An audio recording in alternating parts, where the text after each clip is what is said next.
Bonjour, moi c'est Kabibi Show de la conteuse africaine francophone. Je partage des histoires de vie réelles et vécues sur ma chaîne YouTube.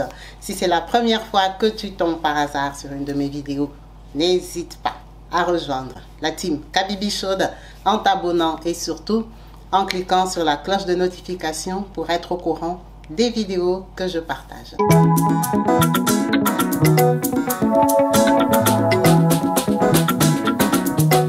Partout dans le monde, sans exception, abonnez-vous sur la chaîne YouTube Kabibi Show TV. L'information en temps réel, Allez. Oh, partout dans le monde, Bibalete, Kakamoko, c'est Kabibi Show TV.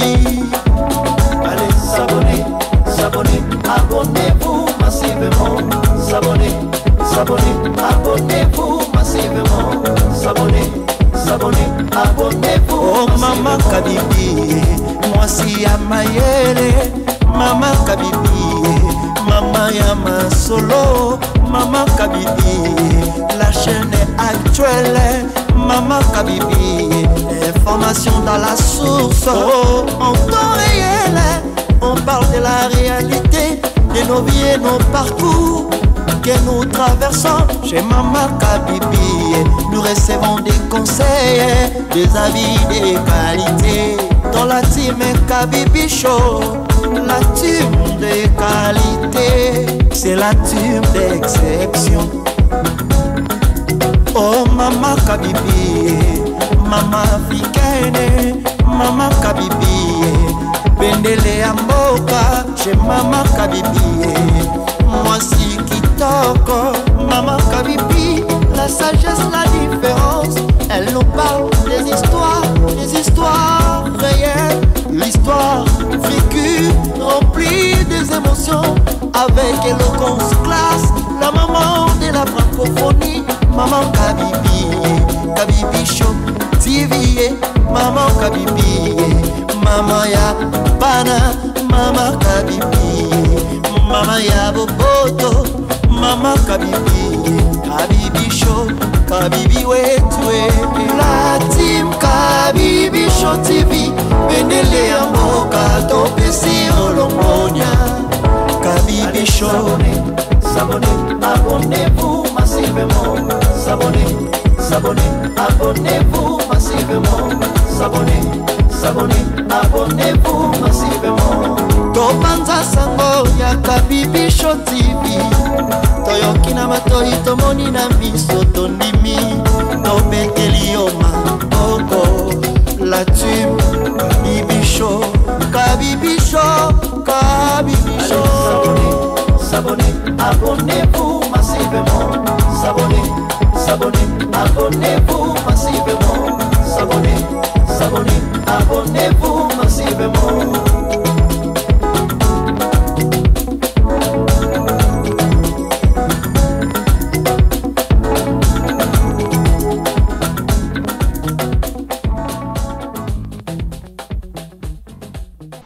Bonjour et bienvenue sur ma chaîne YouTube Kabibi Show TV. Yes, en chaleur, je suis heureuse de vous retrouver tous nombreux, connectés, branchés, actifs sur ma chaîne. Vous qui n'avez pas hésité de liker, de partager et surtout de vous abonner. Merci à vous, merci pour votre présence. Comme vous savez, ici, nous sommes là pour partager nos vécus, nos expériences.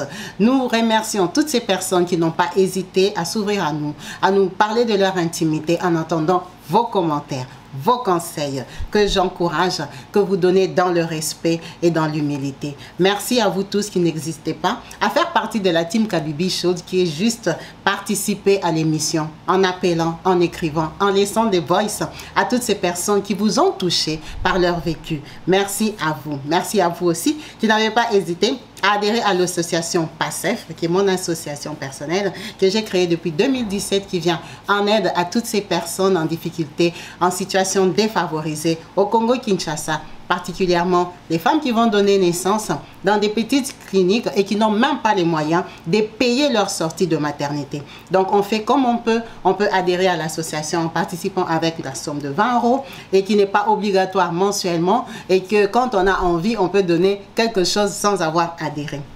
N'hésitez pas à me contacter sur mon numéro WhatsApp qui s'affiche au bas de la vidéo pour quelle que soit l'activité. Que ce soit pour partager son histoire, que ce soit pour adhérer à l'association. Merci à vous tous. Comme vous savez, on va parler d'une histoire forte, une histoire poignante qui m'a touchée particulièrement parce que c'est carrément incompréhensible. Je crois que le monde est devenu vraiment stressant. Avec les réseaux sociaux, on apprend beaucoup. Alors on se demande, ça a toujours été comme ça ou c'est parce qu'aujourd'hui, on a la facilité d'être au courant de ce qui se passe sur l'autre rive, de ce qui se passe dans les autres pays, de ce qui se passe dans le monde en fait. On se demande si on a changé ou seulement on n'était pas au courant. Alors moi je pense que quand on n'était pas au courant, on était plus joyeux, on était plus heureux. Alors il faut voir maintenant le point positif ou négatif des réseaux sociaux qui nous apprennent, qui nous enseignent, qui nous font découvrir notre état d'esprit, si je veux le dire comme ça, parce que c'est quand même surprenant que nous, Africains, nous soyons, que nous réagissions de façon vraiment dramatique, de façon inattendue. Cette histoire m'a choquée. Pourquoi? Parce que je pense que beaucoup d'entre nous, nous avons eu à avoir des relations avec nos instructeurs, avec nos enseignants, avec nos professeurs. Parce que parfois on les appréciait, parfois on les admirait, juste parfois aussi on habitait dans le même quartier. Donc voilà, nous allons parler de ce jeune homme. Mohamed, c'est un jeune garçon de 17 ans. Je vais essayer de vous mettre en photo là. Mohamed a 17 ans. Mohamed est tout mignon, tout beau, comme vous pouvez le voir. Mohamed étudiait dans une école. Dans cette école où il étudiait, il était élève de, on va dire, il avait 17 ans. Donc, je ne sais pas si vous allez appeler ça 5e ou vous allez appeler ça comment. Donc, vous-même, vous voyez, il avait 17 ans. Ça veut dire qu'il allait avoir son baccalauréat à 18 ans. Donc, cette classe-là, c'est dans cette classe-là qu'il était. Ah, maman Kabibi avec les explications. Chez nous, au Congo, Kinshasa, on avait dit qu'il est en 5e des humanités. C'est pour ça que j'ai dit 5e. Ça s'appelle biochimie, commerciale, maths, physique. Alors, chacun appelle ça comme il veut dans son pays. Donc, il avait 17 ans. C'était un étudiant de 17 ans. Cet enfant-là, apparemment chez eux, ses parents n'étaient pas trop fiers de lui. Parce que Mohamed ne travaillait pas trop bien. Il y avait un petit suivi. Donc les parents étaient très regardants sur ses résultats. Or, Mohamed, comme vous-même pouvez voir sur la photo, Mohamed c'est un beau gosse. C'est un beau garçon. Hein? C'est un garçon qui voulait être valorisé. Donc il ne supportait pas toute personne qui pouvait montrer une défaillance dans son comportement ou alors dans ses résultats scolaires. Donc Mohamed, il n'habitait pas très loin d'où il étudiait. Et le monsieur dont nous parlons aujourd'hui, c'est monsieur Edward Johnson. Et monsieur Edward Johnson, c'était son professeur, comme on appelle, ou son enseignant de classe de 5e. Et cet enseignant-là avait une bonne relation avec les élèves généralement. Ce monsieur a des enfants, mais apparemment, il était séparé. Il vivait seul, monsieur Edward Johnson. Il était enseignant dans l'école de Mohamed. Qu'est-ce qui se passe? Mohamed, de temps en temps, il venait chez monsieur Johnson, comme plein d'autres élèves. Vous savez que quand vous n'habitez pas loin de l'école, hein, les élèves qui savent que monsieur Johnson habite là-bas, ah, monsieur Johnson, vraiment, tu m'avais mis 4 sur 10, monsieur Johnson, vraiment, ah, toi aussi, laisse-moi. Il y a des élèves, beaucoup d'élèves qui connaissaient chez monsieur Johnson. Parfois, ils venaient faire les doléances, monsieur Johnson, pardon. Ou carrément, quand ils allaient à l'école, ils les rencontraient sur la route, ils faisaient chemin ensemble. Ce n'était pas un monsieur dur, méchant et tout, non. Qu'est-ce qui s'est passé? Mohamed n'a pas eu ses points. Les parents de Mohamed avaient déjà vu monsieur Johnson. Ils lui ont dit que non, prenons que tu es prof de maths, il faut qu'il réussisse parce que c'est un cours principal pour passer. Nous, on souhaite vraiment que Mohamed, à 18 ans, il ait son bac. Il faut vraiment que Mohamed réussisse. Pourquoi? Parce qu'après le bac, on allait envoyer Mohamed en Europe. Cette histoire s'est passée en Sierra Leone. Mohamed, après le bac, apparemment, ses parents lui avaient dit, quand tu auras ton bac, tu vas aller en Angleterre. Donc, Mohamed avait envie d'avoir le bac l'année prochaine. Ce n'était pas cette année-là. Mais le cours de M. Johnson, c'était parmi les cours principaux que, si Mohamed ne réussissait pas, il n'allait pas passer des classes. Donc, s'il ne passe pas des classes, ça veut dire l'année prochaine, il ne va pas présenter son bac. Donc, Mohamed avait intérêt à passer. Donc, les parents avaient déjà vu M. Johnson pour lui dire qu'il faut le coincer, qu'il travaille bien. Mais Mohamed n'a pas fait d'effort. Il n'a pas bien travaillé. Donc, M. Johnson ne peut pas inventer des points. Il a vu que Mohamed a échoué. Il a vu que tu as échoué. Oh, Mohamed, Comme lui, il venait flatter M. Johnson chez lui de temps en temps, bonjour monsieur, bonjour et tout ça, il se disait qu'il avait une relation personnelle, intime avec M. Johnson. Mais malgré tous les tours qu'il faisait chez M. Johnson, ça n'a pas donné. M. Johnson n'a pas tenu compte de ça. M. Johnson a mis 4 sur 10 ou 3 sur 10, que les points que Mohamed avait étudiés. Donc Mohamed était très mécontent parce qu'il tendait vers la fin de l'année.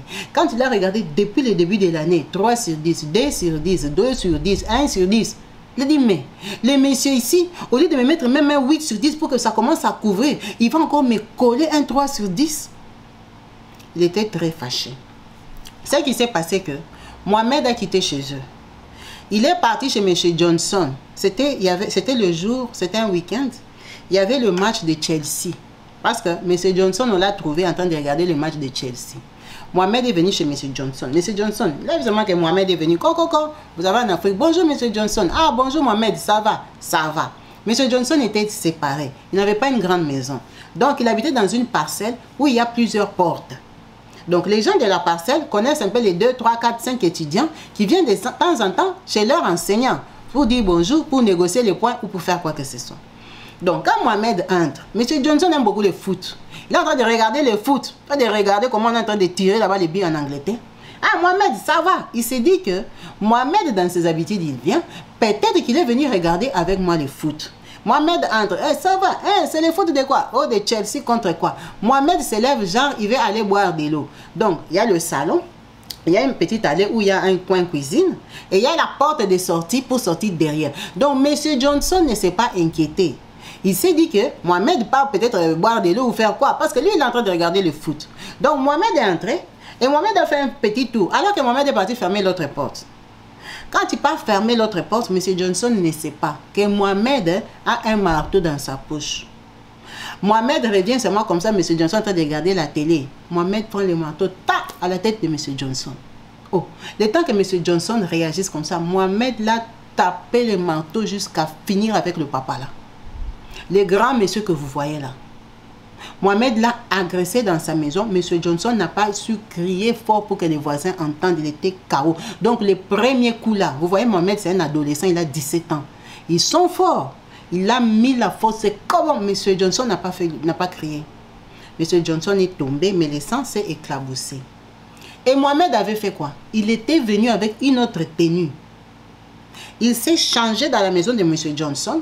Parce que quand il entre avec un petit sac. Même si les voisins ils sont de ah bonjour, bonjour, ils t'ont vu, tu entres avec ton petit sac. Et puis ils te voient et tu ressors avec le petit sac. Est-ce qu'ils vont dire que tu as volé? Tu n'as pas volé. Mais il s'est changé. Mohamed s'est changé. Mais dans la panique là, il a laissé un habit. Il est sorti de la maison de M. Johnson. Il a refermé la porte. Il a laissé la télé. Il est parti. Mais les gens l'avaient vu rentrer. C'est comme ça que quand il part, il culpabilise. Il n'est pas en fait un mauvais garçon. Il arrive chez eux, il prend conscience que ce que je viens de faire est mal. Mohamed lui-même, il craque. Lui-même, il craque, il part à la police pour dire ce qu'il a fait. On ne l'a pas attrapé parce que la télé continue à parler de la maison de M. Johnson. Les voisins ne viennent pas frapper pour te demander que pourquoi tu regardes la télé. C'est chez toi, tu as le droit de regarder ce que tu veux. Donc Mohamed lui-même, le même jour, il est parti à la police peut-être 7 heures de temps après pour se présenter, dire ce qu'il vient de faire. Quand la police les ramène là-bas, effectivement, ils trouvent M. Johnson par terre. Personne n'en revenait. Mais pourquoi tu as fait ça? Oh non, parce que lui, il avait mis des mauvais points. Lui, il ne sait pas que moi, je dois aller en Angleterre. Je lui avais déjà dit que moi, mes parents vont m'envoyer en Angleterre après le bac.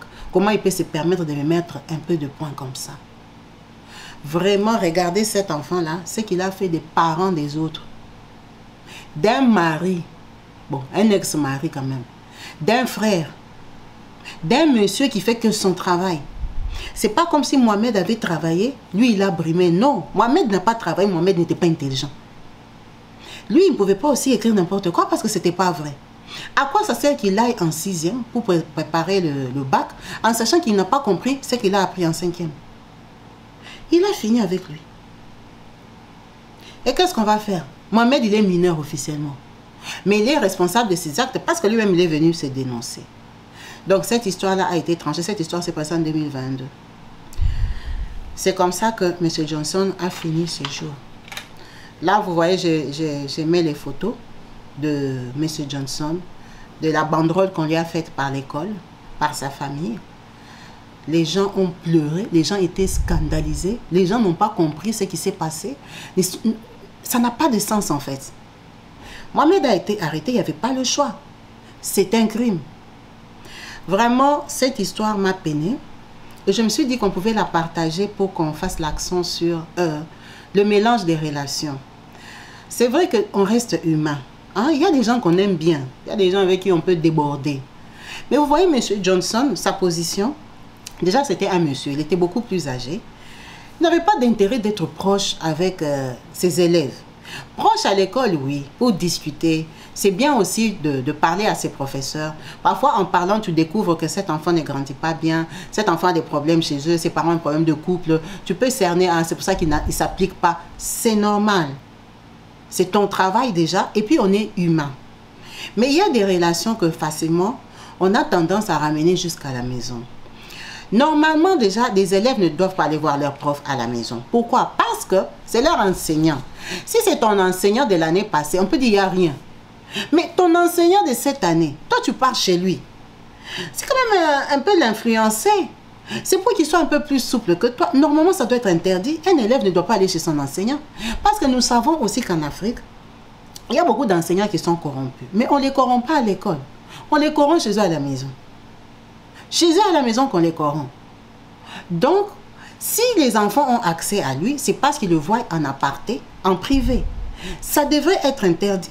Mohamed n'avait pas des raisons d'aller chez M.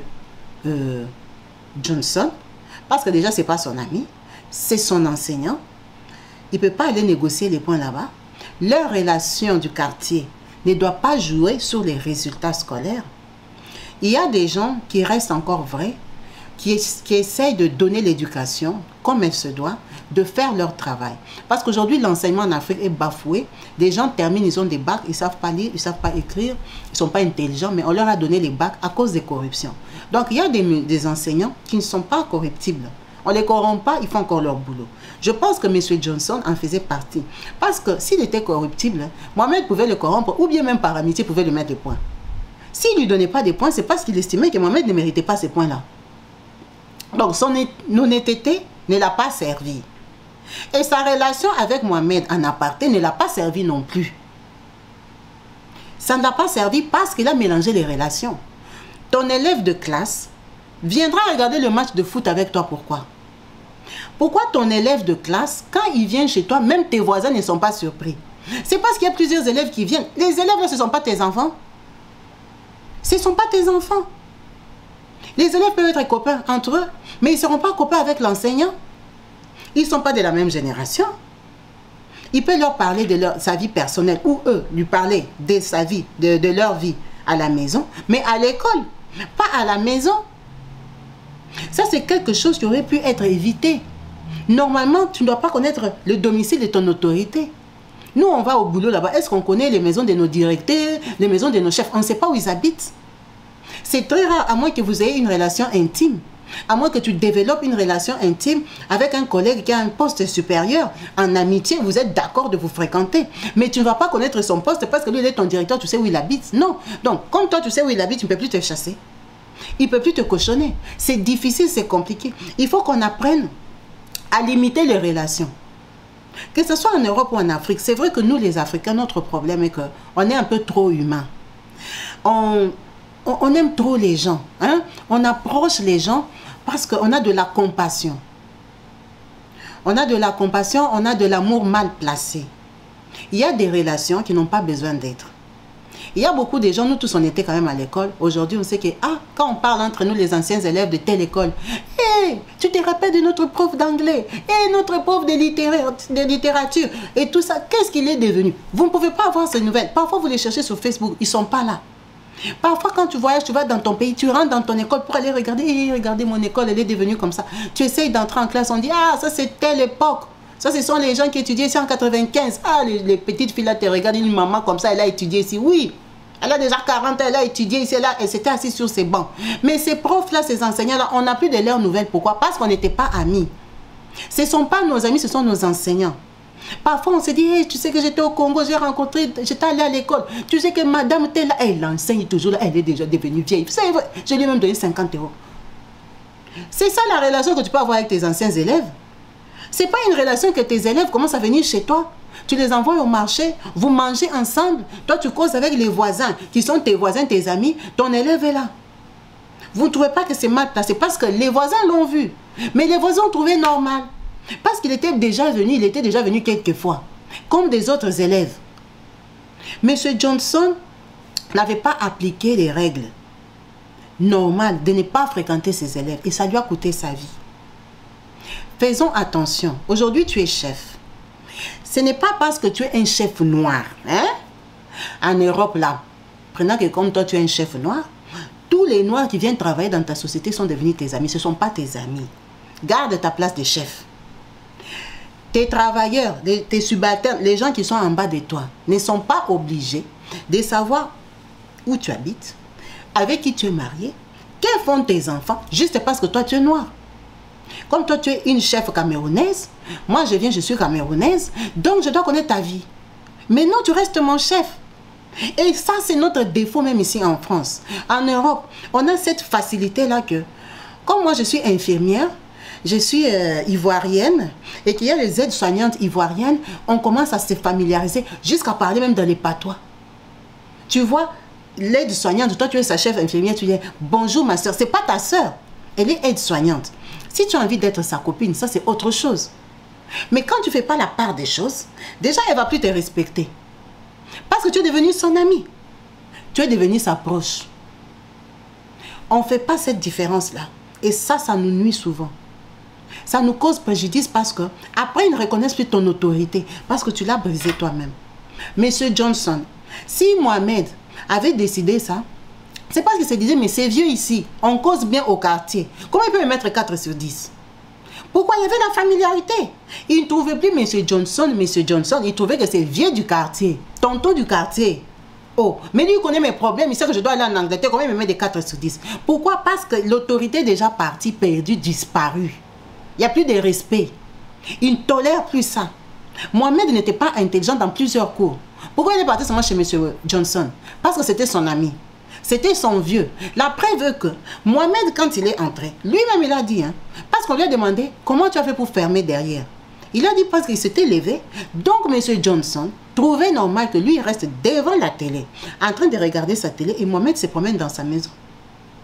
Pour être à l'aise, le laisser au salon, pour aller prendre le marteau ou fermer sa porte, comme il a dit là, venir lui taper ça sur la tête, ça veut dire que M. Johnson lui-même, il trouvait normal que Mohamed circule dans sa maison sans son autorisation. Sans même qu'il regarde qu'il est parti faire quoi. Parce que s'il avait regardé, il allait voir que, oh, mais pourquoi tu fermes la porte de ma cuisine? Il allait s'étonner. Mais il ne s'est même pas donné la peine de regarder. Parce que c'était normal. C'était normal pour lui. La relation d'enseignants et élèves était déjà finie. C'est pour ça qu'il y a eu ces drames. C'est pour ça que Mohamed a débordé. Mohamed trouvait que sa relation avec M. Johnson, il ne pouvait pas le côté comme ça. Il avait brisé les règles. Donc faisons attention et mettons l'accent sur ça. Soyons plus durs envers les personnes qui sont de nos nationalités, de notre couleur, de notre race, même si on les aime bien, mais parfois ça demande ça. Ça demande ça parce que nous là, quand on donne la main, comme on dit chez nous, tu prends les bras aussi.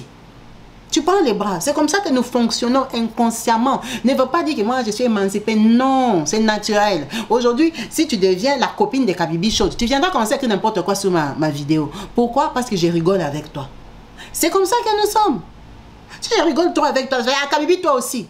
Parce que j'ai brisé la barrière qui existe entre nous. C'est ça notre difficulté. Et on le fait automatiquement. Dès que tu sais que le médecin là, c'est un médecin gabonais, qui est là, qui est médecin du quartier, en France reconnu. Comme tu vas te dire bonjour, au lieu d'appeler docteur, tu commences à l'appeler tonton. Tu commences à l'appeler papa. Lui, il t'a dit qu'il est ton papa, il est ton médecin. Quand tu arrives, il te demande, ah ma soeur, tu es de quel pays? Moi aussi, je suis de la Côte d'Ivoire. Ah, c'est bien, j'ai déjà été en Côte d'Ivoire. C'est fini, il n'est plus médecin. Tu commences à les prendre comme ton frère ivoirien. Pendant que lui, il est médecin gabonais. Maintenant, quand tu viens, tu lui manques, ah, vraiment, j'ai mal à la jambe, mets-moi à l'arrêt maladie. Il refuse. Tu commences à te fâcher. Tu commences à te fâcher que, lui, je vais lui dire que même moi, l'arrêt maladie, il refuse. Pourquoi? Mais il refuse parce qu'il sait que tu n'es pas malade. Mais maintenant, comme lui, il est africain, toi, tu penses que lui, il doit écrire sur les papiers, c'est que toi, tu commences à lui dicter. Toi, ce que tu veux, c'est ce que lui doit faire. On le fait automatiquement et systématiquement. Quand tu entres dans une pharmacie, tu trouves que c'est une petite blague qui est derrière le comptoir. Directement, toi-même, la maman, tu dis « Bonjour, ma fille ». Mais non, elle est pharmacienne. Pourquoi tu l'appelles ma fille? Elle est au travail. Elle sait que tu es une maman africaine. Comme les mamans blanches aussi viennent, ce sont des mamans. Donc les dames là qui rentrent là, les blanches qui ont 60 ans, sont des filles. Ce sont des mamans. Donc, bonjour ma fille, prends d'abord l'ordonnance ici. Va regarder les médicaments pour ta vieille mère. Tu coupes déjà. Tu brises la barrière. Pourquoi? Pourquoi nous sommes comme ça? Là, on voudra tous écrire pour condamner Mohamed. Mais nous-mêmes, nous sommes des petits Mohamed parce qu'on le fait. Tu entres dans un endroit déjà, quand tu trouves que c'est une noire, la considération descend. L'estime. Je suis allée à la banque dernièrement. On faisait la queue. Vous voyez là où on a écrit projet personnel ou projet accompagnant ou un truc comme ça. Ce sont des banquiers qui te convoquent pour te proposer comment gérer ton compte, comment te démerder quoi. Donc généralement ce sont des conseillers. Ces conseillers-là sont des blancs. Donc quand j'arrive, je trouve c'est une jeune noire, une petite africaine, je ne sais même pas de quel pays.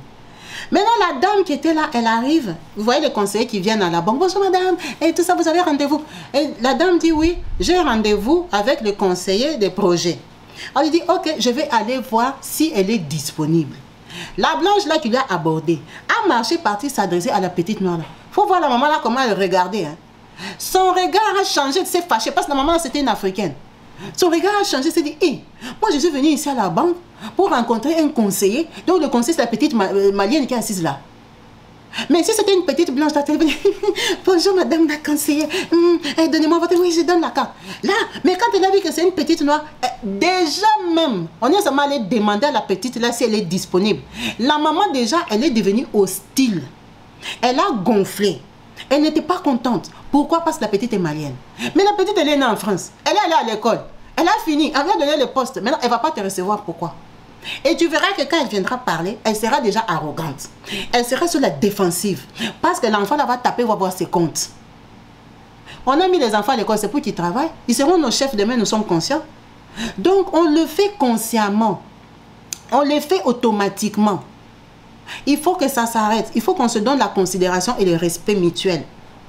Parce que quand on essaye de briser, c'est pour ça qu'il y a des gens qui sont très méchants et très mauvais envers les gens de leur propre race. Dès que tu vas arriver là-bas, comme il sait que tu ne vas pas les respecter, il commence déjà à te faire souffrir. C'est une défense. Parce que si tu ne te défends pas, ben les gens ils viennent t'écraser. Les gens ils viennent t'écraser parce que dès que tu ouvres seulement la porte, on veut t'engloutir. Moi, je le dis parce que je le vois même moi-même. Les gens qui me contactent, dès que tu leur réponds 4-5 fois, ah ben ça devient ta copine. Ça permet de te téléphoner à 2 h du matin, à 3 h du matin, parce qu'il croit qu'elle est devenue ton amie. C'est quelqu'un que lui, il te voit. Il me voit, moi, mais moi, je ne le vois pas. Donc, je ne le connais pas en fait. Il y a des laisser aller comme ça. Et c'est ça, c'est notre nature. On aime briser les barrières. On aime entrer dans les intimités des gens sans ralenti, sans frein. C'est un défaut qui est, je crois, des natures africaines. Parce qu'en Afrique, nous sommes famille. On reste famille, mais avec des limites. Aimer trop là, la convivialité avec n'importe qui, c'est ça qui a donné la mort à M. Johnson. M. Johnson avait confondu enfant et élève. Parce que cet enfant-là, ce monsieur-là, je ne sais pas si on a marqué son âge, mais moi je ne l'ai pas marqué. On va essayer de lire sur la banderole. Peut-être qu'on a écrit né et décédé en telle année. Je n'ai pas fait attention. Vous allez voir que ce monsieur-là a plus de 50 ans. C'est un papa. Johnson, Mohamed, là, a 17 ans. Il viendra faire quoi chez lui jusqu'à se balader dans sa maison comme ça? Familiarité. Amour qui n'a pas de sens. Affinité qui n'a pas de sens. Rapproche qui n'a pas de sens. Apprenons à limiter les choses. Parce que nous sommes même des gens ingrats. Nous sommes des gens qui n'avons pas de limites. On ne sait pas se limiter. Faisons une attention, un travail sur nous-mêmes. En tout cas, en vous remerciant d'avoir suivi cette vidéo, on va s'arrêter là. C'était le partage d'aujourd'hui pour que ça continue à attirer nos attentions à nous-mêmes. Si tu sais que tu es en train de le faire, essaie de te revoir. Essaie de revoir pourquoi tu ne respectes pas ta cadre, pourquoi tu ne respectes pas la gouvernante, pourquoi, parce que juste elle est camerounaise, elle est sénégalaise, comme elle parle là avec un petit accent, malgré qu'elle a le diplôme que les blanches aussi ont, toi tu ne veux pas la respecter. Et qu'est-ce qu'elle croit? Qu'est-ce qu'elle croit quoi? Elle a le poste, elle est chef, elle est ton chef. Elle croit que quoi? Elle a fait des études plus que toi, c'est tout. Elle est ton chef, tu la respectes. Quand tu parles de l'ivoirienne là, oh, mais il ne faut pas l'appeler l'ivoirienne là, il faut appeler la gouvernante. Et on le fait, hein. Et on aime ça. On aime ça, vraiment, faisons un travail sur nous. Ça ne nous coûte rien de se respecter mutuellement. En tout cas, en vous remerciant, on va s'arrêter là définitivement. Là, je suis sérieuse, on va arrêter la vidéo. En espérant vous retrouver encore sur ma chaîne YouTube Kabibi Show TV pour d'autres histoires de peace and love chez vous. Bye.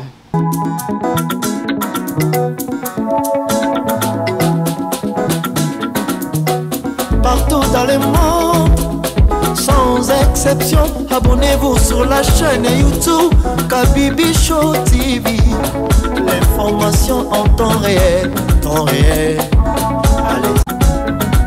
Oh, partout dans le monde, Nibalete, Kakamoko, c'est Kabibi Show TV. Allez, s'abonner, abonnez-vous massivement, abonnez-vous massivement, abonnez-vous. Oh Maman Kabibi, moi si Amayele, Maman Kabibi, Maman Yama Solo, Maman Kabibi, la chaîne est actuelle, Maman Kabibi, information dans la source, oh, en temps réel, on parle de la réalité, de nos vies et nos parcours que nous traversons chez Maman Kabibi. Nous recevons des conseils, des avis de qualité. Dans la team Kabibi Show, la team de qualité, c'est la team d'exception. Oh Maman Kabibi, Maman africaine, Maman Kabibi, Bendele Amboka chez Maman Kabibi. Moi si Kitoko, Maman Kabibi, la sagesse, la différence. Elle nous parle des histoires réelles, l'histoire vécue, remplie des émotions, avec éloquence, classe, la maman de la francophonie, Maman Kabibi, Kabibi Show TV, Maman Kabibi, Maman ya Bana, Maman Kabibi, Maman ya Boboto, Maman Kabibi, Kabibi Show, Kabibi wetwe. La team Kabibi Show TV, Bendele ya Mboka, Topesi Olombonia. Kabibi Show, abonnez-vous massivement, abonnez-vous massivement, abonnez-vous massivement. Topanza sango ya Kabibi Show TV, toyoki na matoi tomoni na miso tondimi, tobeteli yo maboko. La team Kabibi Show, Kabibi Show, Kabibi Show. Abonnez-vous massivement, abonnez-vous massivement, abonnez-vous massivement.